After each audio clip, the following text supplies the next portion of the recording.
दोस्तों, मुंबई अंडरवर्ल्ड की कहानी सीरीज में आपका एक बार फिर से स्वागत है। दोस्तों, वैसे तो मुंबई अंडरवर्ल्ड की चकाचौंध भरी दुनिया में कई सारी कहानियां छुपी हुई है, लेकिन आज की कहानी होगी एजाज लकड़ावाला की। एजाज लकड़ावाला मुंबई अंडरवर्ल्ड में एक अलग स्थान रखता है और वह अपने शातिर प्लानिंग के लिए मशहूर रहा है। दाऊद इब्राहिम और छोटा शकील के साथ छोटा राजन भी उसके ऊपर भरोसा ही इसलिए करता था क्योंकि वह अपने प्लान में कभी फेल नहीं हुआ था। आज की कहानी एजाज लकड़ावाला के उस मोमेंट की है जब उसकी गिरफ्तारी के बाद उसे कोर्ट लाया गया। तब वह जज के सामने एक प्लास्टिक के बोतल में मरे हुए मच्छरों को लेकर आया था।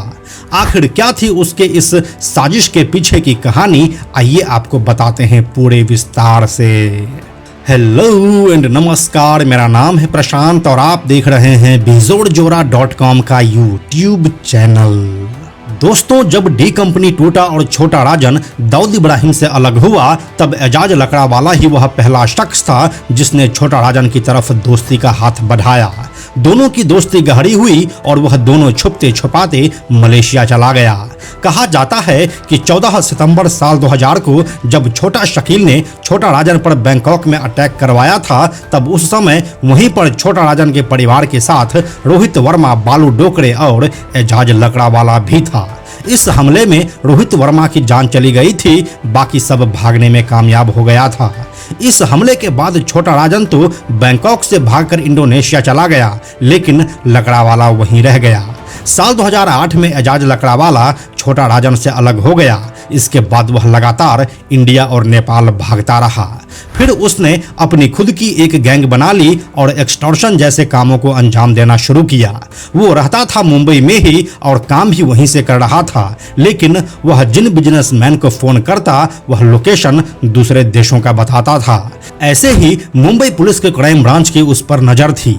इसके लिए मुंबई पुलिस ने एजाज लकड़ावाला के फैमिली को ट्रैक करना शुरू किया, जिसमें सोनिया नाम की एक लड़की मिली।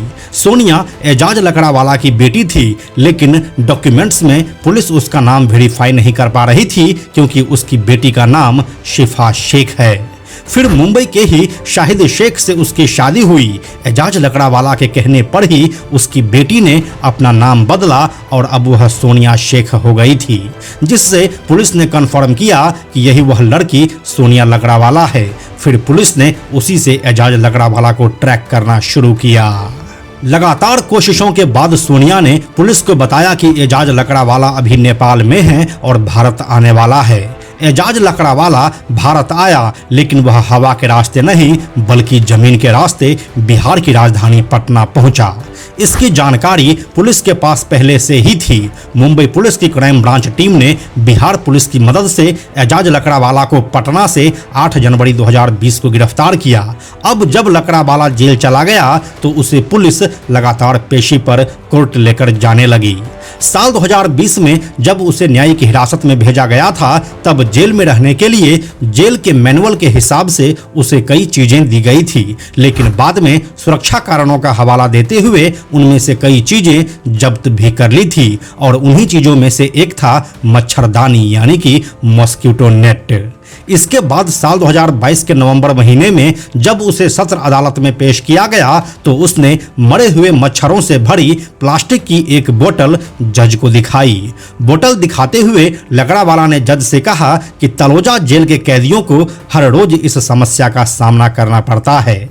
जिसके बाद जेल अधिकारियों ने हालांकि सुरक्षा कारणों का हवाला देते हुए उस याचिका का विरोध भी किया, लेकिन फिर भी अदालत ने आवेदन को खारिज करते हुए कहा कि आरोपी आवेदक यानी कि एजाज लकड़ावाला ओडोमस और मच्छर भगाने वाली अन्य दवाओं का इस्तेमाल आसानी से कर सकता है। लकड़ावाला के अलावा तलोजा जेल के कई अन्य विचाराधीन कैदियों ने इसी प्रकार की याचिकाएं दाखिल की थी, लेकिन कुछ मामलों में याचिका को स्वीकार किया गया था, जबकि कुछ अन्य मामलों में इसे खारिज भी कर दिया गया था। और फिर उसके इस तरकीब को मीडिया में काफी जगह मिली थी। इस वाकये के करीब 2 सालों के बाद मुंबई की एक विशेष अदालत ने एक व्यवसायी की हत्या के लगभग 28 साल पुराने मामले में गैंगस्टर एजाज लकड़ावाला को मार्च 2024 में दोषी ठहराया और उसे आजीवन कारावास की सजा सुनाई। इस मामले में सह आरोपी और जेल में बंद गैंगस्टर राजेंद्र सदाशिव निकालजे उर्फ छोटा राजन को सबूतों के अभाव में कोर्ट ने बरी कर दिया था। तो दोस्तों, यही थी एजाज लकड़ावाला से जुड़ी मुंबई अंडरवर्ल्ड की यह दिलचस्प कहानी। इसके बारे में अपनी राय आप हमें कमेंट बॉक्स में लिखकर जरूर बताइए। हम जल्दी मिलते हैं आपसे ऐसे ही एक और नए कहानी के साथ। यह वीडियो अगर आपको पसंद आया तो इसे लाइक और शेयर जरूर करें। आने वाले वीडियोस के लिए बेजोड़ जोड़ा को सब्सक्राइब करके बेल आइकन को टच करना ना भूलें। Thank you so much.